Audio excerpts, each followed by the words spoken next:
다 같이 묵상기도 드리심으로 하나님 앞에 예배드리겠습니다.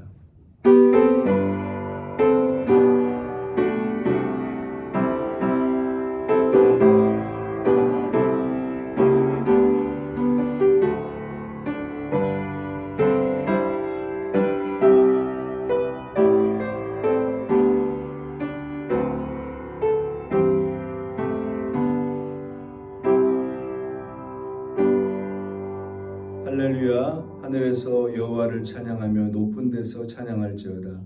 그의 모든 사자여 찬양하여 모든 군대여 찬양할지어다. 해와 달아 찬양하며 광명한 별들아 찬양할지어다. 하늘도 찬양하며 하늘 위에 있는 물들도 찬양할지어다.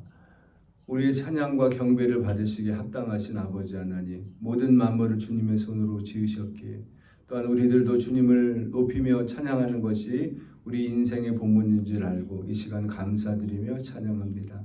하나님의 영으로 지어진 우리에게 주 성령 이 시간 임재하여 주셔서 우리의 예배를 받아 주시옵소서. 예수님의 이름으로 기도드립니다. 아멘. 사도신경으로 우리들의 신앙을 고백드립니다. 전능하사 천지를 만드신 하나님 아버지를 내가 믿사오며 그 외아들 우리 주 예수 그리스도를 믿사오니 이는 성령으로 잉태하사 동정녀 마리아에게 나시고 본디오 빌라도에게 고난을 받으사 십자가에 못 박혀 죽으시고 장사한 지 사흘 만에 죽은 자 가운데서 다시 살아나시며 하늘에 오르사 전능하신 하나님 우편에 앉아 계시다가 저리로서 산자와 죽은 자를 심판하러 오시리라. 성령을 믿사오며 걸어가는 공회와 성도가 서로 교통하는 것과 죄를 사해 주시는 것과 몸이 다 사는 것과 영원히 사는 것을 믿사옵나이다. 아멘. 찬송가 44장 찬양 드리겠습니다.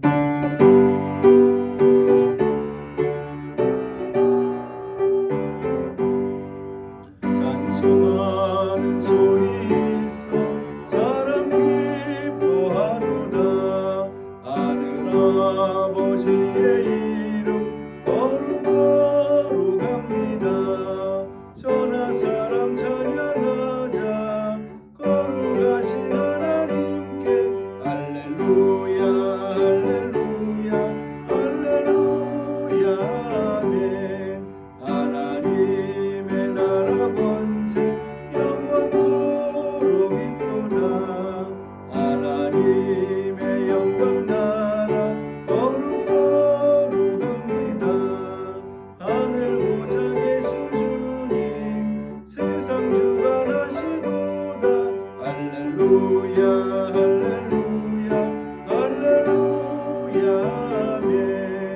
하나님의 모든 뜻은 그 뜻대로 되도다. 우리 아버지의 뜻은 거룩거룩합니다. 주여 속히 임하셔서 기쁜 날을 주옵소서. 할렐루야 할렐루야 할렐루야 아멘.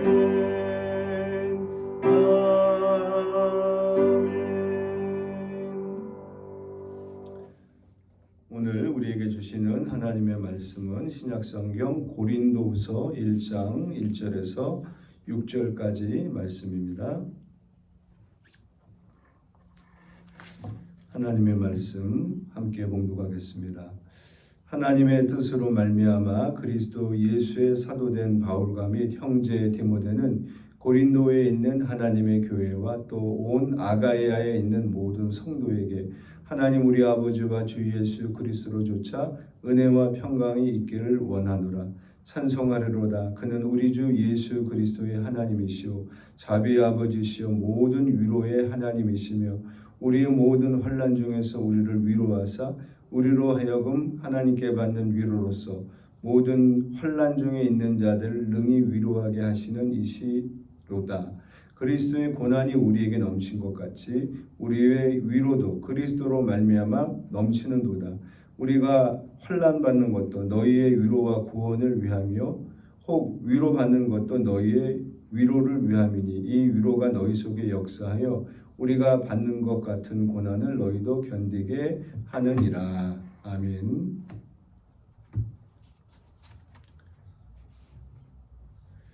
성경 안에는 복음의 능력을 강조하는 비유가 여러 가지 등장합니다. 그 중에 누룩의 비유가 있습니다. 누룩을 조금만 넣어도 가루 소마를 다 변화시키는 능력, 그것이 복음의 능력입니다. 그런가 하면은 소금의 비유도 있습니다. 소금을 조금 넣어서 음식 맛을 내게 합니다. 적은 양이지만은 큰 변화를 일으킬 수 있는 것, 이것이 복음의 능력이다라고 하는 것입니다. 특별히 성경에는 소금을 두고 화목하라라고 하는 말씀이 나옵니다. 소금을 두고 화목하라고 하는 뜻이 무슨 의미겠습니까? 맛을 회복하는 사명을 의미하는 것이죠. 아무리 좋은 재료로 만들어진 음식이라고 할지라도 소금이 첨가되지 않으면은 제대로 그 음식 맛을 낼 수가 없습니다.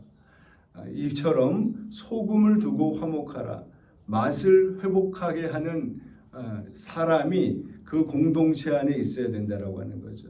그래서 우리의 사명은 맛을 회복하는 사명이다라고 하는 것입니다. 이 사명은 누가 감당할 수 있습니까? 고난을 통과한 자가, 그 고난을 통해서 하나님의 위로를 경험한 자가 이 사명을 감당할 수가 있습니다. 고난이 크면 하나님의 위로도 큽니다. 우리 모두는 그리스도의 고난에 동참함으로써 하나님과 깊은 교제를 나누도록 부름을 받은 자들이다 라고 하는 것입니다. 우리가 고난을 당할 때 이 고난에 대해서 우리는 절망하기 쉽습니다. 그러나 예레미야 29장 11절을 이렇게 말씀합니다. 나 여호와가 말하노라, 너희를 향한 나의 생각은 내가 하나니 재앙이 아니라 곧 평안이요 너희 장래에 소망을 주려 하는 생각이니라 말씀합니다. 고난 앞에서도 재난이라고 생각할 필요가 없다라고 하는 것입니다. 하나님은 그 고난을 통해서 우리를 평안함으로 이끌고 우리의 장래 소망을 주려고 하는 계획을 가지시고 그 고난을 통과하게 하신다라고 하는 것입니다. 특별히 사도 바울은 고난과 위로를 함께 우리에게 말씀하고 있습니다.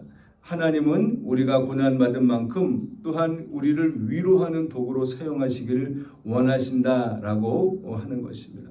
고난과 위로는 하나님께서 우리를 그리스도의 견고한 도구로 세우시는 하나님의 방법이 된다라고 하는 것입니다. 한국 민족은 많은 고난을 겪었습니다. 평상시에는 잘 연합하지 못하다가도 고난이 닥치면은 잘 연합하는 특성이 한국 민족의 특성이기도 합니다. 얼마 전에 한 지방 도시에서 올라온 동영상을 하나 보았습니다.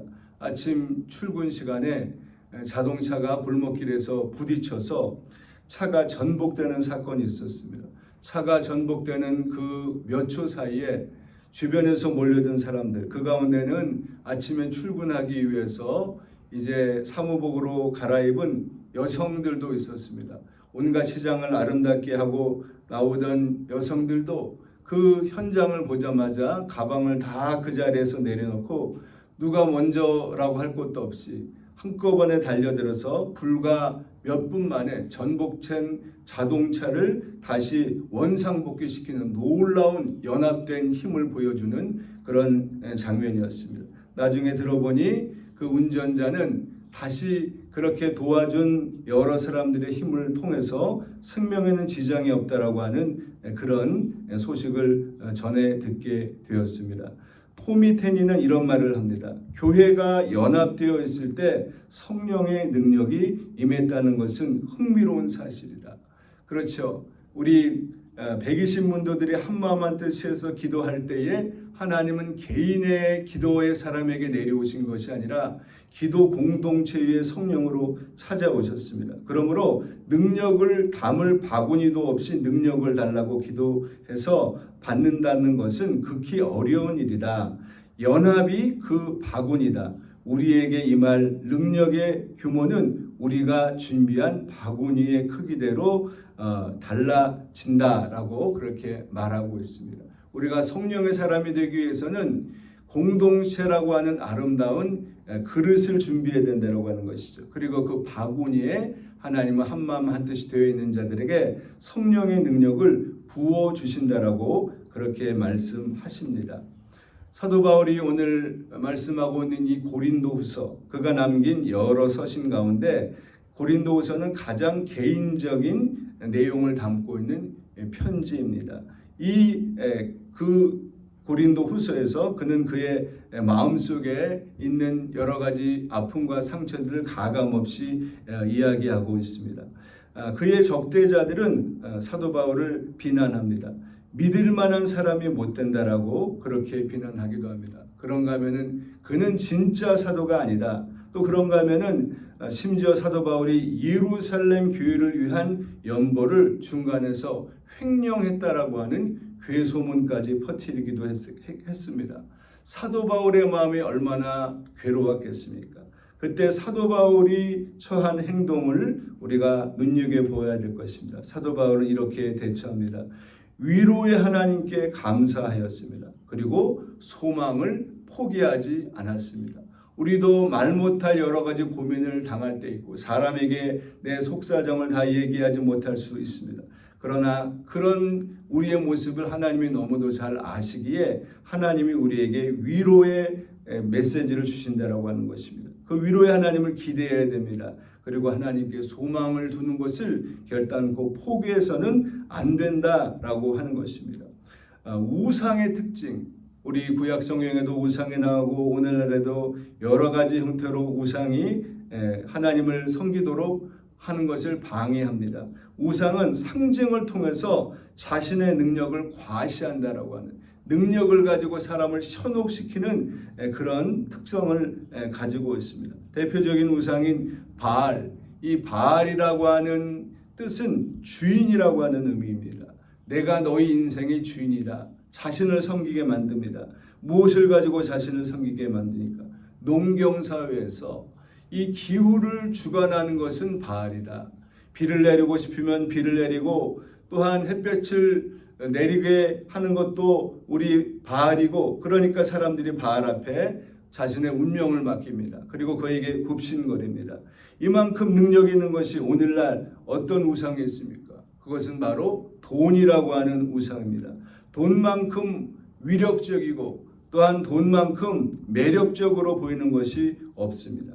바울의 적대자들은 바울을 비판하면서 자신들을 포장합니다. 자신들의 외모와 말솜씨를 내세우면서 자랑합니다. 그러나 정작 거기에 맞서는 사도 바울은 어떤 모습입니까? 그는 자신을 자랑하지 않습니다. 그는 은혜에 기초합니다. 예수 그리스도를 자랑합니다. 자신은 부정합니다. 자신은 보배를 담는 질그릇에 지나지 않는다라고 그는 강조합니다. 그럴 때 그는 위로와 소망의 하나님을 경험할 수 있었다라고 그렇게 고백하고 있습니다. 사도 바울에게 있어서 그의 최대 자랑이 있다라고 한다면은 가장 약할 때 그리스도로 인하여 가장 강하게 된다라고 하는 것입니다. 내가 강하다고 자랑할 때는 그리스도의 능력은 절대로 내 안에 역사하지 않습니다. 인생이 허무하고 고통스럽게 느껴지는 이유가 무엇이겠습니까? 하나님 앞에 무릎을 꿇지 않고 절대로 의지해서는 안 될 우상 앞에 무릎을 꿇기 때문에 그렇습니다. 시편 146편 1절 2절 말씀 이렇게 말씀합니다. 여호와께 감사하라. 세상 우상 앞에 감사하는 것이 아닙니다. 여호와께 감사하라. 그는 선하시며 그 인자하심이 영원하미로다. 신들 중에 뛰어난 하나님께 감사하라. 그 인자하심이 영원하미로다. 우리를 향하신 하나님의 사랑은 결단코 마르지 않는다라고 하는 것입니다. 영원한 우리를 향한 생명줄이 되신다라고 그렇게 고백하고 있습니다. 아이피곱스는 감사할 줄 모르는 자를 벌하는 법이 없다. 왜 그런가? 감사할 줄 모르는 그 자체가, 그 삶 자체가 바로 벌이기 때문이다. 감사할 수 있다라고 하는 것이 얼마나 감사한 일입니까? 그런가 하면은 블레이크는 아침에 눈을 뜨면 비참해지는 사람이 있고 아침마다 즐거워지는 사람이 있다. 눈 뜨는 것이 혹시 무섭게 여기지는 않습니까? 오늘은 어떤 고난이 나에게 닥쳐올 것인가 불안해하지는 않습니까? 그러나 고통이 있고 연단이 있는 일상이지만은 그럼에도 불구하고 살아계신 소망의 하나님, 위로의 하나님이 내 편이시라고 하는 그 사실 때문에 감사하고 감격해야 하는 것이 우리 크리스찬들의 삶이 아니겠느냐라고 하는 것입니다. 고난 속에는 하나님의 위로가 있습니다. 고난 속에는 하나님의 소망이 감춰져 있습니다. 그러나 풍요 속에서도 탄식하게 될 때가 우리 인생 속에 있다고 하는 것입니다. 이스라엘의 바벨론 포로 시절은 어땠습니까? 그들은 오히려 포로 시절에 물질적으로는 풍요한 삶을 살았습니다. 유프라테스 강, 티그리스 강은 풍부한 자원을 제공했기 때문에 그들은 풍성한 열매를 거둬들일 수 있었습니다.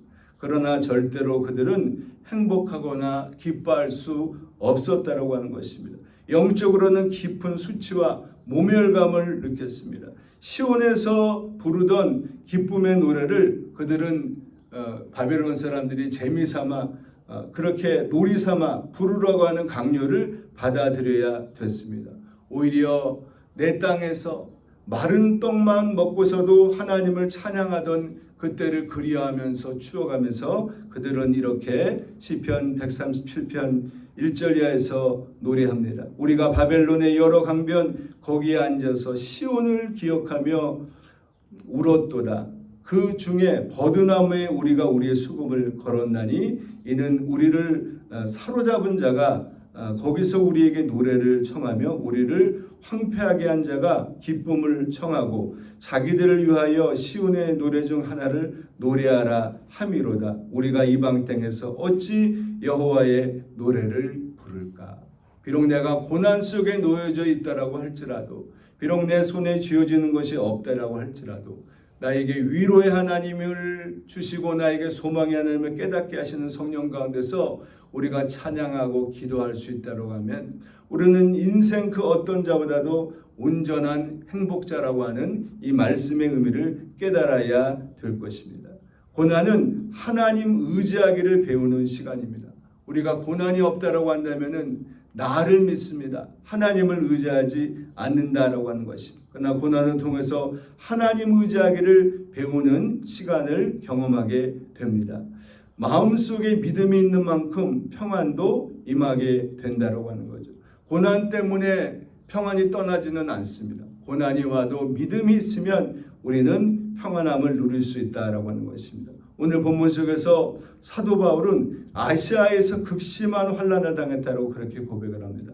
마음에는 이미 사형 선고를 받았고 하나님 한 분만을 바라보고 의지하는 법을 그는 배우게 되었기 때문에 그 고통을 통과하고 빠져나올 수 있었다라고 그렇게 고백하고 있습니다. 그러면서 그는 나를 위해서 기도해달라 중보 기도를 요청합니다. 절망적 상황 속에서도 소망과 위로의 하나님을 요청하는 생명줄의 역할, 그것이 바로 중보 기도의 힘이라고 하는 것입니다. 우리는 서로가 서로를 위한 중보 기도를 통해서 고난을 통과하고 위로와 소망의 하나님을 경험하는 시간으로 삼아야 될 것입니다. 이탈리아 작곡가 베르디의 유명한 곡 가운데 히브리 노예들의 합창이라고 하는 명곡이 있습니다. 이 유명한 베르디도 유명해지기 전에 여러 고난의 시간들을 경험했다고 하는 것입니다. 한 번은 너무 자기 재능에 대해서 낙심해서 나는 음악을 해서는 안 될 사람이구나, 음악의 길을 포기했다라고 합니다. 사람 만나는 것도 싫어지고 그는 방에 틀어박혀서 나올 줄 모릅니다. 두문불출할 때에 그의 소식을 전해들은 절친이 그를 건져내기 위해서 묘안을 짜내게 됩니다. 그리고 그가 오랫동안 준비해왔던 이제 작사의 재료가 될 대본 하나를 그가 칩과하고 있는 그 베르디의 문지방 밑으로 그 이제 대본을 밀어 넣습니다. 뭐가 들어왔나 이제 그것을 꺼내서 읽어 보았습니다. 그 내용은 바벨론 포로로 끌려간 노예들이 좌절하지 않고 꿋꿋하게 살아가는 성경 이야기였습니다. 그는 이 내용에 크게 감동을 받습니다. 그리고 인사이트를 받고 이제 곡을 써내게 됐는데 그것이 히브리 노예들의 합창이라고 하는 명곡이 탄생하게 된 배경이 되었다라고 하는 것입니다. 그는 시대적으로 같은 위기에 처해져 있던 이스라엘 국민들에게 큰 감명과 위로를 주는 역할을 감당했습니다. 이런 일이 어떻게 가능했습니까? 그가 먼저 칠흑과도 같은 절망의 순간을 경험했기 때문에, 그러나 그 절망 속에 하나님의 말씀을 통해서 소망을 발견했기 때문에 다른 어려운 지경에 있는 자들을 건져내는 그 소망의 메신저 역할을 감당할 수 있었다라고 하는 것입니다. 이처럼 고난 속에서 진정한 위로를 경험한 자를 하나님은 사용하십니다. 다른 사람에게 참된 위로를 전하는 통로와 또한 화해자의 역할을 감당케 하신다라고 하는 것입니다. 인간은 부분적으로밖에는 보지 못합니다. 그래서 사도 바울이 당했던 여러 가지 오해, 편견 이런 것에 우리도 시달릴 수 있습니다. 그러나 하나님 앞에서는 모든 것이 다 밝게 드러날 날이 있을 것이기 때문에 우리가 하나님 앞에서 진실해도 사람들에게 오해받을 수 있습니다. 그러나 결국은 하나님이 그 모든 것을 풀어주신다라고 하는 것이죠. 고린도전서 1장 12절은 이렇게 말씀합니다. 우리가 세상에서 특별히 너희에 대하여 하나님의 거룩함과 진실함으로 행하되 육체의 지혜로 하지 아니하고 하나님의 은혜로 행함은 우리 양심이 증언하는 바니 이것이 우리의 자랑이니라. 그가 깨달은, 사도 바울이 깨달은 하나님은 바로 진실하고 거룩하신 하나님이라고 말씀하고 있습니다. 그래서 그 하나님을 대할 때에 육체의 지혜로 나는 대하지 않겠다. 오직 나는 하나님의 은혜로 행할 것이다 라고 말씀하고 있고, 이것이 나의 양심 선언이라고 당당히 고백하고 있습니다. 그리고 이것이 우리의 자랑이다라고 당당히 선포하고 있는 것입니다. 위로와 소망의 하나님, 모든 것이 온전해지는 우리 주 예수 그리스도의 날에 하나님은 우리를 보상해 주실 것입니다. 사람들은 염려할 때 걱정하지 마, 염려를 멈추라고 그렇게 말합니다. 그러나 어떻습니까? 생각을 멈추려고 해서 생각이 멈춰진다라고 한다면 얼마나 좋겠습니까? 그 생각을 떨쳐내려고 하면 할수록 그 생각은 더 막강한 힘이 되어서 우리의 가슴을 억눌러 오는 것입니다. 생각을 중단하기보다는 더 가치 있는 것을 염려하라고 말씀하는 것이죠. 성경 말씀에 그 나라와 그 의를 구하라라고 하는 말씀은 그 나라와 그 의를 위해서 염려하라 하는 말씀하고도 바꿀 수 있어요. 무엇을 먹을까, 무엇을 입을까의 문제 때문에 염려하기보다는 그 나라와 그 의를 먼저 염려하면은 무엇을 먹을까, 무엇을 입을까의 문제에서 해방될 수 있다라고 하는 것입니다. 내 가정이 중요하고 주변의 친구들이 중요하고 내일 어떤 일이 닥쳐올 것인가 중요합니다. 그러나 이 모든 염려를 떨쳐버리는 방법은 무엇입니까? 더 수준 높은 하나님 우리 안에 원하시는 주제들을 우리는 염려하는 것입니다. 진리 앞에서 나는 얼마나 온전한 삶을 살아가고 있는가? 하나님이 주신 생명을 나는 어떻게 받아 누리고 있는가? 빛으로 나오라고 말씀하셨는데 내 마음은 혹시 어둠 가운데 깃들고 있는 것은 아닌가? 이런 것에 대해서 우리에게 진지하게 고민할 필요가 있다라고 하는 것입니다. 하나님은 고난을 피하게 하는 것도 하나님의 은혜이지만은 또 고난을 잘 통과하게 하는 것도 하나님의 은혜라고 하는 것입니다. 두 사람의 신앙인이 있었어요. 둘 다 온전하고 아름다운 신앙인인데 한 친구가 이렇게 말합니다. 왜 하나님은 나에게는 고난을 주지 않는데 당신을 사랑한다라고 하시는 하나님이 왜 당신에게는 그렇게 고난을 주시는지 나는 하나님을 이해할 수 없다고. 그럴 때 그 친구가 맞다. 나도 네가 부럽다. 그렇게 말하지 않습니다. 그는 오히려 이렇게 대답합니다. 하나님은 사랑하신다라고 하면서 왜 당신에게는 고난을 주시지 않는가? 사랑하는 자에게 고난을 주는 게 진짜 하나님의 뜻이 아니겠느냐고 오히려 반문하게 되는 것입니다. 나는 어느 쪽에 속합니까? 고난을 안 받는 것이 하나님께 사랑을 받는 것이라고 생각을 합니까? 고난을 받는 것이 하나님께 사랑을 받는 것이라고 생각을 합니까? 정말 중요한 것은 고난에 대해서 우리가 어떻게 반응하느냐라고 하는 것이겠죠. 그래서 패트릭 모레는 이렇게 말합니다. 고난은 우리를 더 나쁘게 하거나 더 나아지게 할 것이다. 선택은 우리 몫이다. 고난 앞에서 나는 더 나빠지고 있습니까? 아니면 더 좋아지고 더 회복되고 더 나아지고 하나님의 마음을 회복하고 있습니까? 그 선택은 우리의 몫이라고 말씀하고 있습니다. 고난 앞에서도 위로와 소망의 하나님을 선택하기로 작정했던 사도 바울의 이 결단이 우리들의 결단이 되시기를 바랍니다. 기도드리겠습니다. 함께 기도합니다.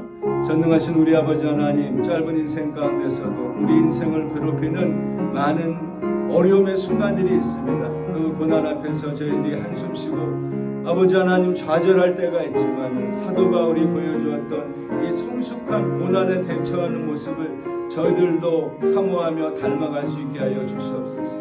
하나님은 위로의 하나님이시오 소망의 하나님이심을 믿습니다. 하나님, 우리가 당한 고난을 통해서 다른 사람을 위로하라고 하나님 우리에게 먼저 고난의 순간을 통과하게 하시는 것을 믿습니다. 고난을 당해도 우리가 아버지 하나님 마음 상하지 않게 도와주시옵시고 온전히 하나님 앞에서 회복되어지며 더 연단받아서 성숙한 온전한 크리스찬이 될 수 있도록 그리하여 주님의 뜻을 이루고 하나님의 나라에 하나님의 뜻에 더 근접한 온전한 믿음의 사람이 될 수 있도록 하나님 우리들을 다스려 주시고 하나님 우리에게 참 평강의 길을 인도하여 주시옵소서. 사랑하는 우리 구주 예수님의 이름으로 감사하며 기도드립니다. 아멘. 찬송가 469장 드리겠습니다.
주소서.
기도하겠습니다.